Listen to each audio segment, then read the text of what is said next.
the greatest lessons that I learned was from working for the people who were the least successful, because I learned what not to do. Michael Humecki was more concerned about, I remember, look, I wore a suit to work, but the suits I bought were 2 for $99, polyester. You can wipe them down, they stood up on their own. And literally the first suit shirt I had, the first shirt I wore with a suit, I bought used. First 10, I bought used. The first ties I had, I bought used. The first shoes I had, I bought used.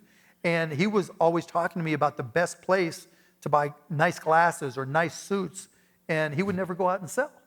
And it really, really hammered home that for any business, anywhere, anyhow, there's never been a business that succeeded without sales. And as an entrepreneur, the number one thing that you can do is sell. Because if you don't love your product enough to go out there and tell every single person on the planet what you do and what you sell and how you can help them, then why are you in the business? Why are you doing what you do? And I also learned very quickly that selling isn't convincing. It's not like, oh, let me convince this person. No, selling is helping. Putting yourself in the shoes of the person that you're selling to and figuring out how you can make their lives better, how you can reduce their stress. Across any business on the planet, if you can figure out how to reduce people's stress and they understand it and they're willing to pay you for that, you're going to make money and you're going to do well. Our theme this week, you heard Matt and Sandy a little bit talking about the power of and coming together. You've seen, as we mentioned, a ton of businesses. I'm sure some with good culture, some with bad. When you think about the power of and, how important is that when you're trying to operate, when you're trying to scale? Incredibly important.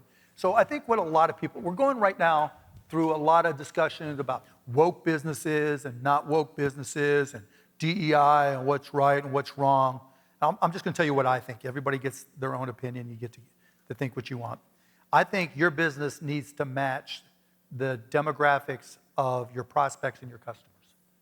That whoever you're selling to, you will connect better if the people that work for you look like the people that can buy from you.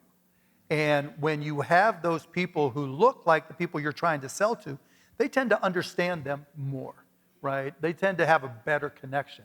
And that allows them to sell. So when you talk about the power of and, you have to look at the people you're selling to and ask, who else can I add? What's the and? Who else can I work with? What organizations? What people? Because everybody in this country, the demographics change and they're continuing to change, but that's where the money is.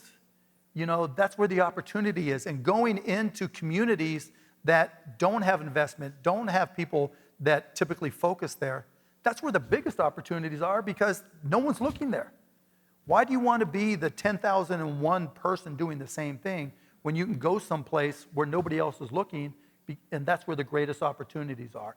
And so, to me, call me woke, but you don't need to call it DEI. You can call it whatever you want. I call it good business, right? When you're looking like how your prospects look, because that's the only way you're going to understand. And to me, seeing, the ampersand everywhere, the and, that's what it means.